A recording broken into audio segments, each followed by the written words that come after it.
Assalamualaikum warahmatullahi wabarakatuh. Eh, Kembali lagi ke mata kuliah Matematika Ekonomi. Hari ini di video ini saya mau menjelaskan mengenai penerapan barisan dan deret. Ya, ini materi yang ketiga. Kita kemarin sudah belajar mengenai barisan dan deret. Nah, sekarang kita terapkan. Kita terapkan di bidang ekonomi. Nah, nanti apa aja yang akan kita terapkan? Oke, langsung aja ke slide berikutnya ya. Yang pertama yaitu model perkembangan usaha. Nah, model perkembangan usaha di sini kita nanti menggunakannya pakai deret aritmatika. Ya, kita nanti pakai deret hitung. Karena dengan deret aritmatika itu biasanya variabel-variabel yang ada di bidang ekonomi seperti biaya produksi, modal, pendapatan itu biasanya lebih mudah kita hitung dengan model deret aritmatika, tidak dengan menggunakan deret geometri ya. Oke, kasusnya seperti ini. Sebuah perusahaan itu menghasilkan 3.000 buah genteng pada bulan pertama. Dengan penambahan tenaga kerja, ya, perusahaan mampu menambah produksi sebanyak 500 buah. Pertanyaan yang pertama yaitu jika perkembangan produksinya konstan, berapa buah genteng yang dihasilkan pada bulan kelima? Kemudian pertanyaan berikutnya, berapa buah yang telah dihasilkan sampai dengan bulan tersebut? Bulan tersebut itu maksudnya bulan kelima. Ya, berarti di sini kan yang diketahui itu kan yang pertama adalah A-nya ya kan, bulan pertama. Bulan pertama itu kan berarti suku pertama. Oke, berarti suku pertamanya atau A-nya yaitu 3.000 ya.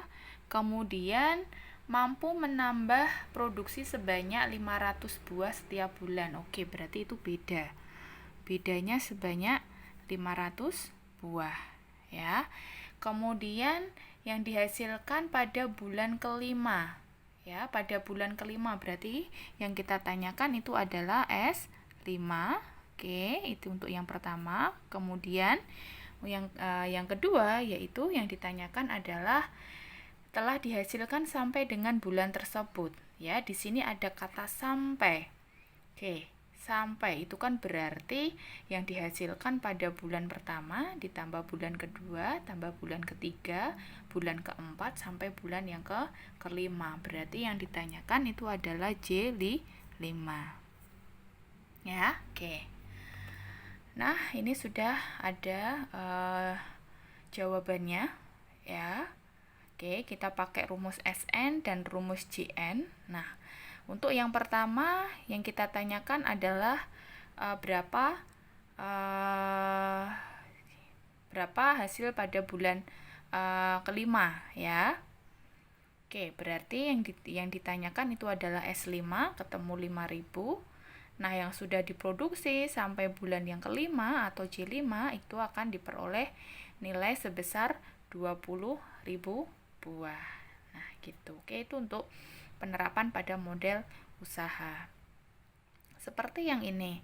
Oke, Rosa dengan bulan pertama stok persediaan motor 10. Oke, berarti bulan pertama berarti A-nya 10. Ya. Kemudian pada akhir tahun ternyata rata-rata permintaan sepeda motor sebanyak 7 unit. Oke, berarti itu bedanya. Bedanya 7 unit, ya. Berapa jumlah stok persediaan bulan ke-7 dan berapa unit yang sudah terjual sampai di bulan ke-6. Nah, jangan lupa ya, di sini ada kata jumlah ya, tetapi tidak ada kata sampai. Jadi jangan terkecoh ya. Berapa jumlah stok persediaan bulan ke-7? Ini berarti yang ditanyakan itu hanya S7, bukan J7 ya. Beda kalau berapa jumlah sampai ya, jumlah stok persediaan sampai bulan ke-7. Nah, kalau itu baru yang ditanyakan J7 ya. Kalau yang ini ya, jadi jangan terkecoh dengan kata jumlah di sini. Walaupun ada kata jumlah tetapi dia tidak menunjukkan deret ya, dia hanya menunjukkan barisan. Oke, berarti yang pertama yaitu yang ditanyakan adalah S7. Oke. Kemudian Nah, unit yang sudah terjual sampai di bulan ke-6 berarti yang ditanyakan adalah J6. Ya, yang pertama yang ditanyakan itu adalah S7, kemudian yang ditanyakan J6. Oke, seperti hasil perhitungannya ya. Oke, diperoleh yang A itu adalah 52 unit, yang B itu 165 unit. Nah, kemudian model pertumbuhan penduduk. Ini adalah penerapan yang kedua, yaitu model pertumbuhan penduduk. Rumusnya itu adalah PT sama dengan P0, oke, kalikan 1 plus R, ya, pangkat N min 1. Oke, P0, PT itu adalah total penduduk pada periode T, itu ya. Oke, total penduduk periode T. Kemudian kalau P0 itu adalah total penduduk atau jumlah penduduk ya, tahun awal. Kemudian R itu pertumbuhan penduduknya. Oke. Nah, pertumbuhan penduduknya atau R di sini itu dalam bentuk desimal ya. Nanti ini kan dalam bentuk persen, kalian rubah ke dalam bentuk desimal. Oke, kemudian N itu adalah selisih ya. N itu adalah selisih dari PT dan P0. Oke. Nah, kasusnya ini tahun 90 itu jumlahnya 179. Tingkat pertumbuhan penduduknya itu 1,98%. Yang ditanyakan adalah jumlah penduduk tahun 2000. Oke, berarti P0-nya ya pada awal tahun itu adalah 179 juta. Oke, kemudian tingkat pertumbuhan penduduknya itu adalah 1,98. Saya rubah ke dalam bentuk desimal, yaitu tinggal kita bagi 100 kan ya, berarti menjadi 0,0198. Oke. Nah, sekarang tahun 90 sampai 2000 itu kan berarti ada 10 tahun ya kan? Ada jeda 10 tahun kan, dari tahun 90 ke tahun 2000. Berarti N-nya otomatis 10 ya. 10 min 1 berarti 9. Nah, ini silahkan kalian hitung dengan menggunakan kalkulator. Oke. Ya, ini hasilnya, ini sudah hasil pembulatan.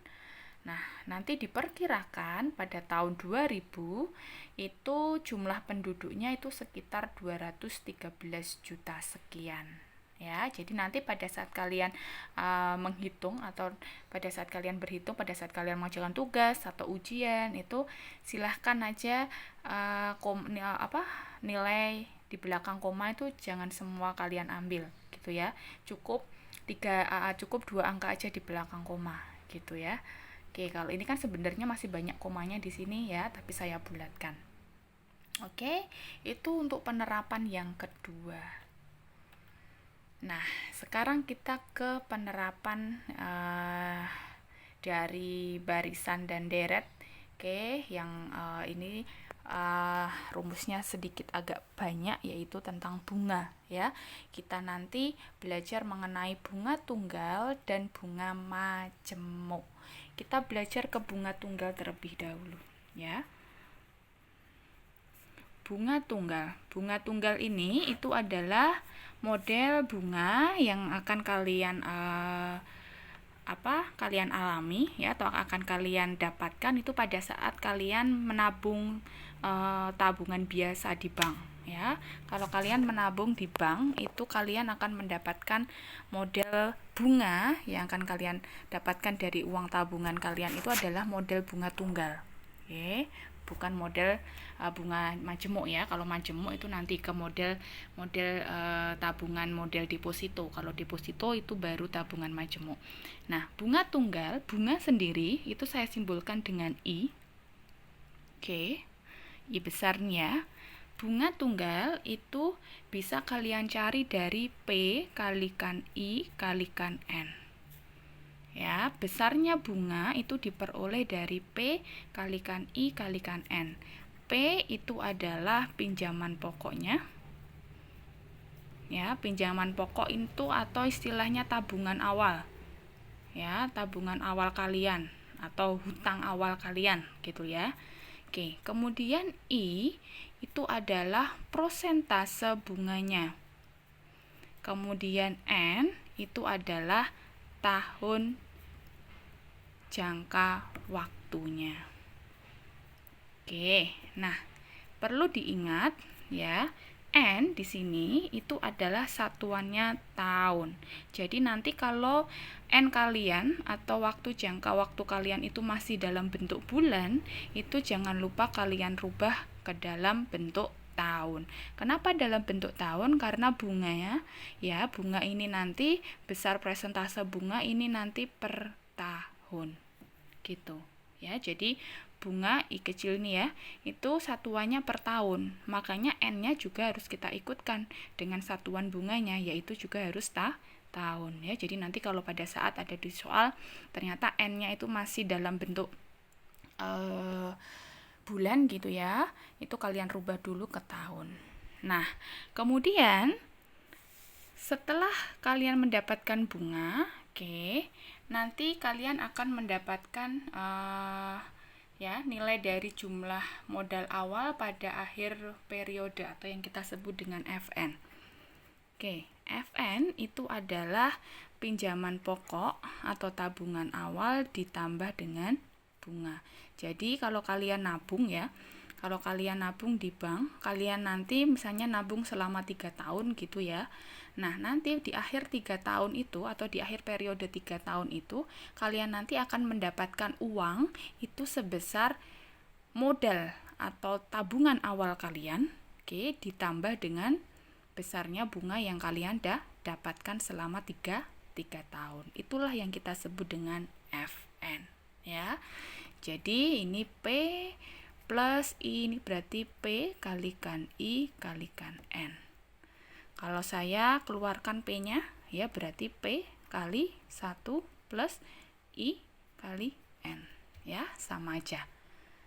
Oke, model ini sama aja. Nah, untuk mencari FN atau mencari pinjaman pada akhir periode ke N, itu ya, atau tabungan akhir pada periode ke N itu adalah tabungan awal ditambah dengan besarnya bunga. Nah, rumusnya seperti ini. FN itu sama dengan P kali 1 plus I kalikan N. Oke, itu untuk bunga tunggal. Nah, misalnya ini seorang meminjam uang sebanyak, ya, itu berarti dia P-nya tanggal 5 Juni 2002 dikembalikan tanggal 5 Februari dengan bunga sebesar 14% per tahun. 5 Juni sampai 5 Februari itu ada berapa bulan ya? Juni berarti Juli, Agustus, September, Oktober, November, Desember, Januari, Februari. Berarti ada 8 bulan. Jangan lupa di sini satuannya masih bulan. Ya, jadi nanti harus kalian rubah ke dalam bentuk tahun. Nah, makanya ya, saya rubah ke dalam bentuk tahun ya. 1 tahun itu kan 12 bulan, berarti 8 per 2, 12, 2 per 3 tahun. Nah, kalau sudah baru kalian masukkan ke rumusnya tadi, kita cari besarnya bunga dulu.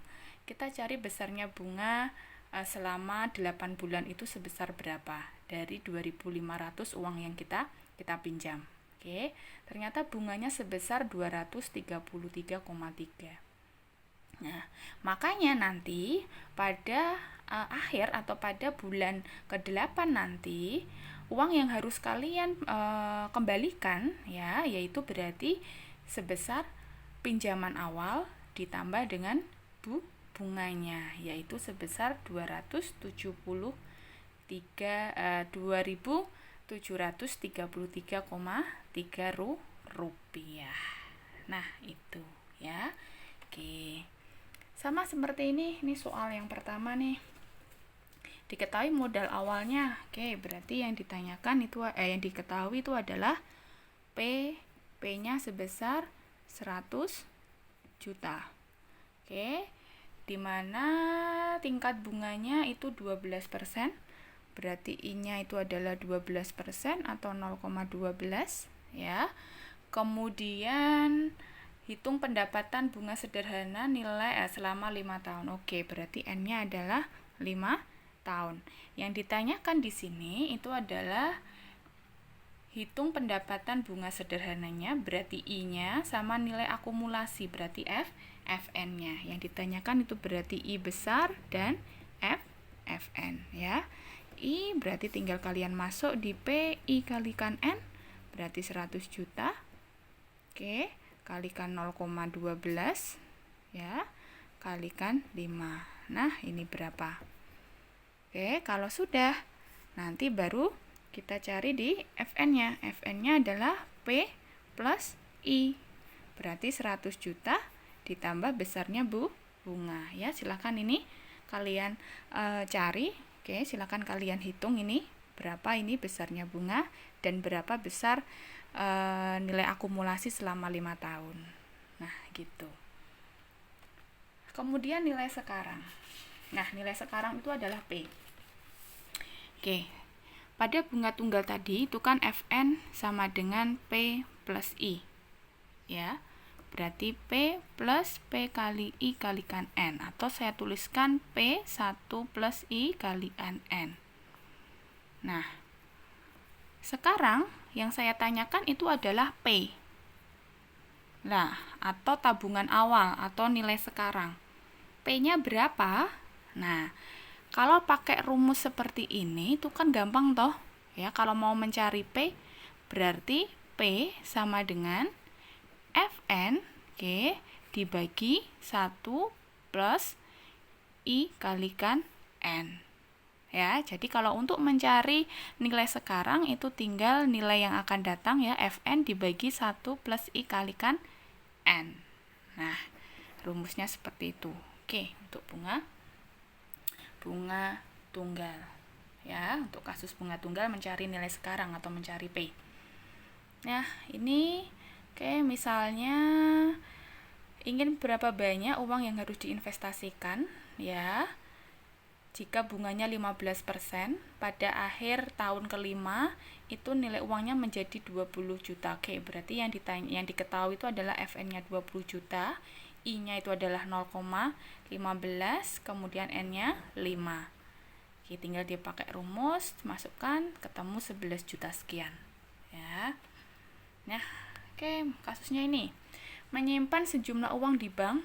Oke, bunga tunggalnya 18%. Oke, berarti I-nya itu adalah 18% atau 0,18.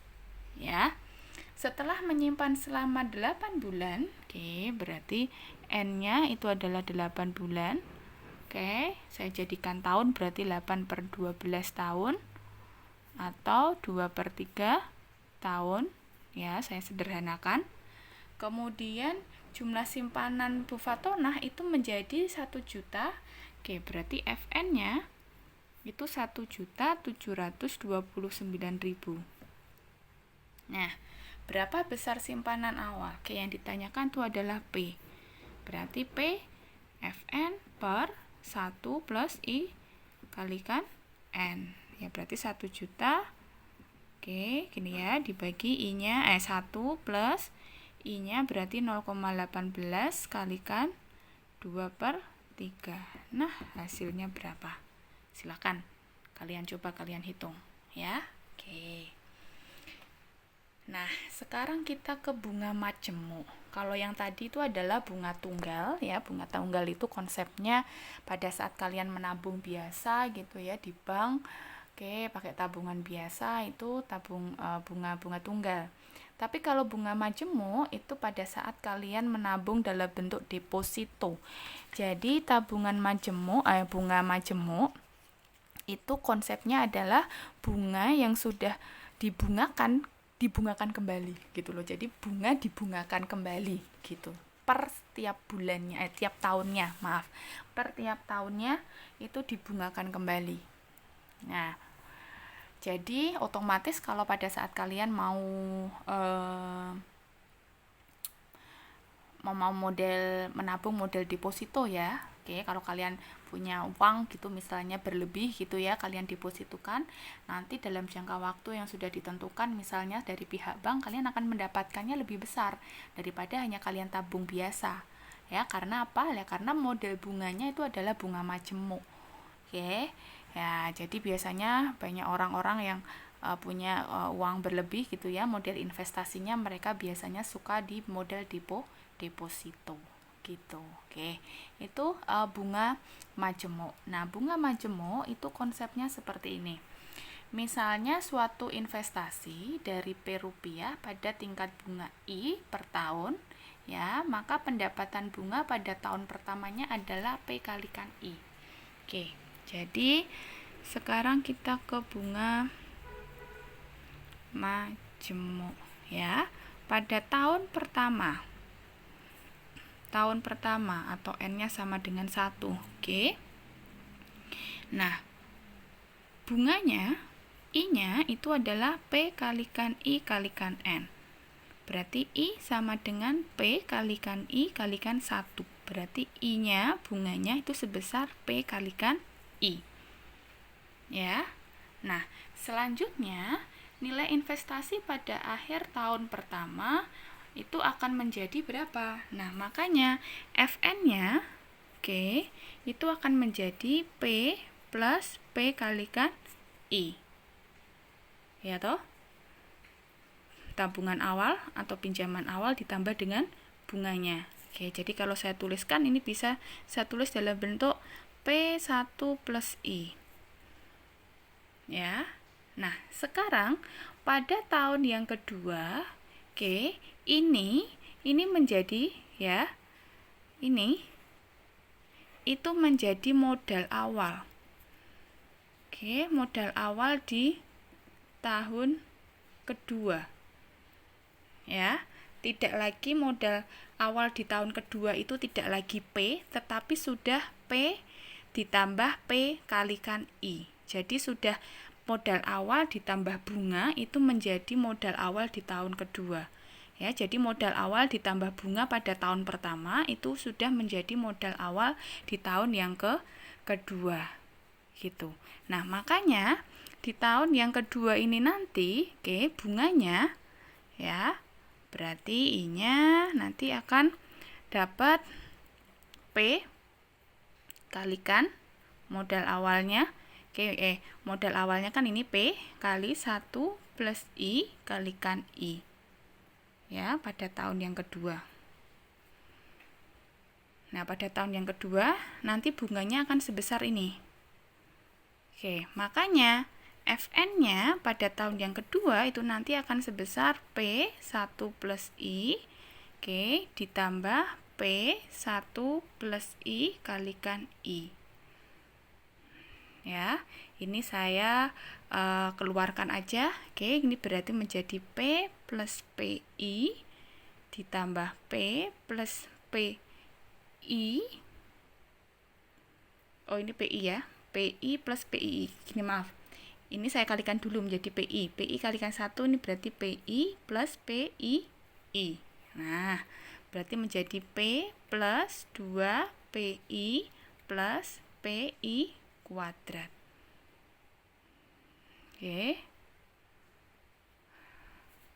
Ini kalau saya keluarkan P-nya kan bisa berarti P1 plus 2I plus I kuadrat. Nah, ini kan penjabaran dari pangkat toh.